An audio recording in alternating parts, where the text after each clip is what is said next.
Assalamualaikum warahmatullahi wabarakatuh, Bu. Waalaikumsalam warahmatullahi wabarakatuh. Baik, sebelum memulai wawancara hari ini, sebaiknya kita memperkenalkan diri masing-masing terlebih dahulu ya, Bu. Silakan Ibu untuk memperkenalkan diri Ibu. Oh ya, diulang ya. Assalamualaikum warahmatullahi wabarakatuh. Nama saya Ibu Lia Mahlia. Saya mengajar di SDT Al-Barkah dan saya menjabat sebagai wakil kepala sekolah bidang kurikulum. Dan insya Allah saya sudah mengajar dari tahun 2001 ya sampai sekarang, itu ya, cukup lama. Nah insya Allah saya tinggal di Cibubur, RT 513, nomor 53. Saya sudah punya anak dua, insya Allah yang satu sudah kuliah semester 3, yang satu SMA kelas 3. Iya, Bu. Salah sudah aja? Iya. Cukup ya? Iya, cukup. Sekarang giliran saya untuk memperkenalkan diri saya, Bu. Silahkan. Perkenalkan, nama saya Viola Sasabila, mahasiswi Fakultas Keguruan dan Ilmu Pendidikan Universitas Muhammadiyah Profesor Dr. Hamka. Baik, Bu. Tujuan saya di sini adalah untuk mewawancari Ibu untuk memenuhi tugas mata kuliah saya, yaitu PLP 1, Bu.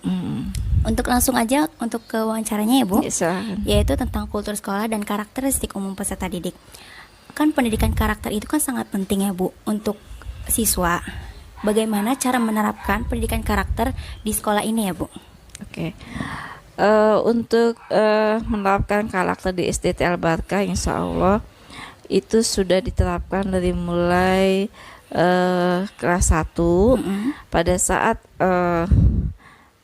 kelas 1 memasuki tahun ajaran baru tahun 2000, setiap tahun ajaran baru itu kita diadakan rapat dengan orang tua murid. Nah, pada saat rapat dengan orang tua murid itu kita akan memperkenalkan visi misi SDT Al-Barkah.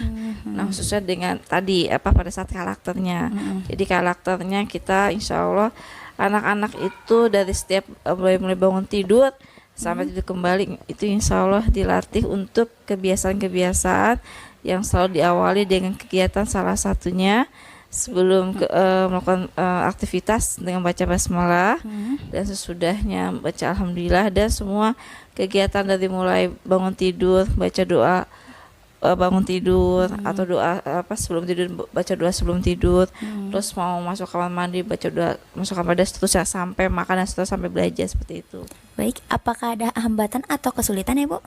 Ya, pasti ada. Setiap sekolah itu pasti ada hambatan atau kesulitannya, tetapi kita berusaha untuk selalu mengatasinya, karena kalau untuk usia SD itu memang anak-anak itu masih bersih ya, masih bersih, masih suci. Tinggal itu aja tergantung pola pendidikan di sekolah, di rumah sama lingkungannya. Nah, biasanya yang pengaruh besar bagi anak itu lingkungan. Nah, biasanya di sini yang saya alami itu di sekolah kami itu adalah bicara kasar atau bicara yang misalnya kasarnya bahasanya jorok gitu ya, seperti itu. Nah, biasanya kita melakukan satu terapi setiap levelnya itu berbeda. Kalau untuk kelas 1 biasanya misalnya anak-anak tadi sudah Ibu jelaskan, misalnya tadi membaca surat Al-Fatihah 7 kali ya. Nah, masih juga bicara yang tidak baik, maka dilanjutkan dengan tadi menulis Al-Fatihah sebanyak 7 kali. Nah, biasanya di situ agak mulai itu tuh anak-anak tuh mulai agak jerah ya, seperti itu. Nah, ada juga saya emang yang masih. Nah, biasa kalau masih itu nanti orang tuanya dipanggil, ada pembinaan khusus di sekolah dan di rumah, seperti itu. Seperti itu ya. Berarti alhamdulillah keseluruhan dari peserta didik karakteristiknya itu udah cukup baik ya, Bu ya. Alhamdulillah, karena mungkin kita emang dari awalnya juga sudah ada perjanjian ya dengan orang tua.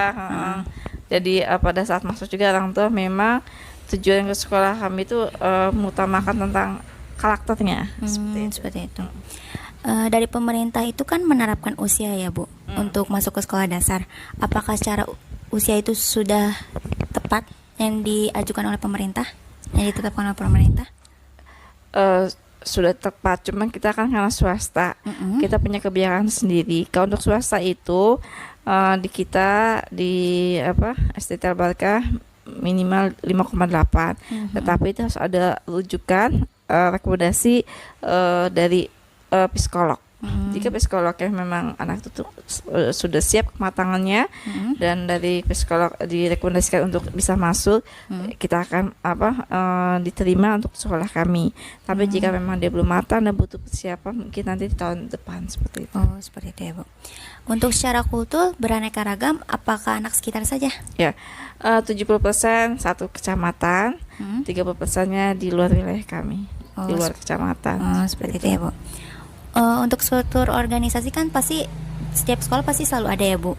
Nah, untuk di sekolah ini selain kepala sekolah dan wakil kepala sekolah itu apa saja ya, Bu? Ya, di sekolah kami selain ada kepala sekolah, ada wakil bidang kurikulum, wakil kepala sekolah bidang kurikulum, wakil kepala sekolah bidang kesiswaan, wakil kepala sekolah bidang sarana dan prasarana, dan ada kepala TU tata usaha, dan juga ada koordinator ini kelas. Jadi setiap level itu ada koordinatornya, ada korlap lah seperti itu. Jadi ada penanggung jawabnya dari kelas 1 sampai kelas 6. Nah, selanjutnya itu ada koordinator di kita ada keunggulan sekolah kami yaitu tadi bahasa Inggris bilingual, ada koordinatornya juga, dan Al-Qur'an yaitu tahsin dan tahfiz ada koordinatornya juga seperti itu. Seperti apa ya? Untuk tugasnya itu masing-masing apa ya, Bu?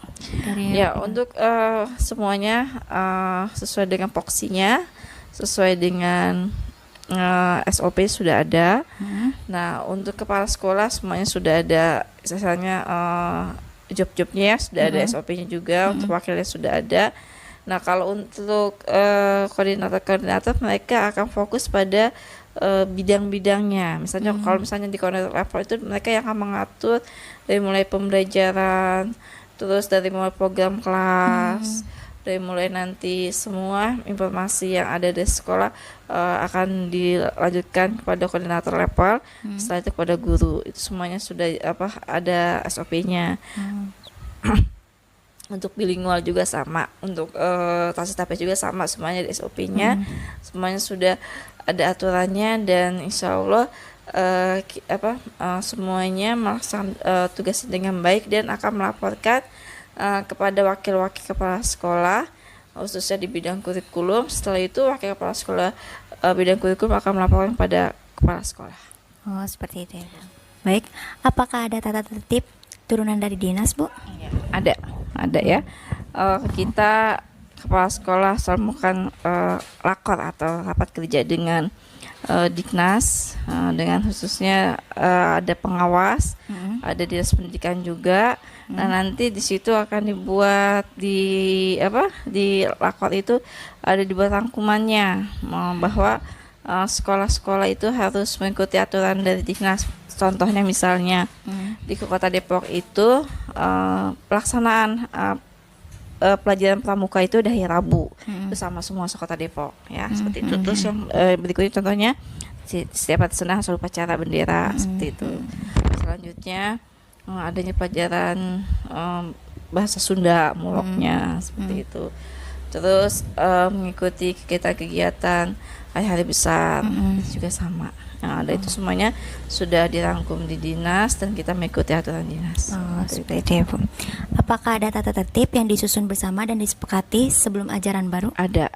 Kita sudah ada. Nah, karena sudah ada, paling kita melakukan revisi. Revisi di bulan Juni pada saat rapat kerja dengan guru-guru seperti itu, disesuaikan dengan kondisi anak dan kondisi kebutuhan sekolah, karena setiap tahun itu karakter anak itu berbeda-beda. Seperti itu ya, Bu. Untuk tata tertib itu dibuatnya kapan ya, Bu? Tata tertib tadi kita pada saat dilakukan nanti pada saat di bulan Juni. Di bulan Juni kita buatnya. Juni ya. Untuk upacara bendera, apakah penurunan dan penaikan itu dilakukan, apa hanya salah satu saja? Itu salah satu saja, yaitu dengan penaikan bendera di setiap hari Senin. Oh ya, seperti itu. Untuk petugas upacara itu dipilihnya bagaimana ya? Ya, dipilih secara bergilir. Kita bergantian dari mulai kelas 4 sampai kelas 6 seperti itu. Jadi setiap hari Jumat sebelum pulang 1 jam sebelum pulang itu akan dilatih oleh petugas petugas pelatih upacara seperti itu. Seperti itu ya, Bu. Kalau untuk pembina juga dipilihnya itu seperti apa ya, Bu? Ya, untuk pembina juga sama. Pembina biasanya tahun ajaran baru itu pertama kepala sekolah, pekan berikutnya wakil, terus sampai guru-guru semua terlibat. Seperti itu, Bu. Apakah rapat atau briefing sering dilakukan dan dilakukannya kapan ya, Bu? Ya. Untuk briefing pimpinan setiap hari Senin setelah upacara bendera. Kalau di Gandugu setiap hari Jumat di jam 1 sampai jam 2 untuk di Kopit ini. Ya, dari jam 1 jam 2 seperti itu. Seperti itu ya, Bu. Apakah ada rapat mingguan, bulanan atau tahunan? Ada. Biasanya membahas tentang apa ya? Ya. Kalau untuk yang semuanya membahas tentang proses pembelajaran sekolah kami, membahas tentang pembentukan karakter itu disesuaikan dengan kebutuhannya. Tapi yang paling rutin itu memang kalau untuk pekanan bulanan itu biasanya paling itu di akademiknya ya. Tapi untuk kesiswaan juga selalu kita perhatikan. Jadi di sekolah kami untuk karakternya untuk pembahasan itu 60% untuk karakter, 40%-nya untuk akademik. Seperti itu ya, Bu. Untuk kegiatan rutin nih, Bu, apakah ada kegiatan rutin di sekolah ini dan apa saja kegiatan rutin di sekolah ini? Ya, kegiatan rutin yang pertama itu kita selalu pembiasaan tentang ibadah. Di jam awal itu kegiatan yang rutin. Terus yang berikutnya kegiatan rutin kita melakukan sholat berjamaah, makan bersama rutin ya. Terus upacara bendera juga bersama, terus pramuka rutin. Terus kita ekskul juga, ekskulnya sama. Setiap pekan itu sudah rutin kegiatannya. Terus anak-anak mau merejah hafalan karena kita kan sekolah SDIT ya. Itu juga sama rutin, sholat berjamaah, terus puasa sunnah.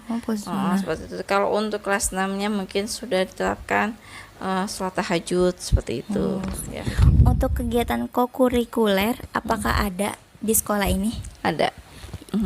Apa ya? Untuk kunjungan ke mana ya, Bu? Kita bisa kunjungannya, kita kemarin ke Museum Satya Mandala, ke Monas, pokoknya museum di Jakarta sudah kita lakukan.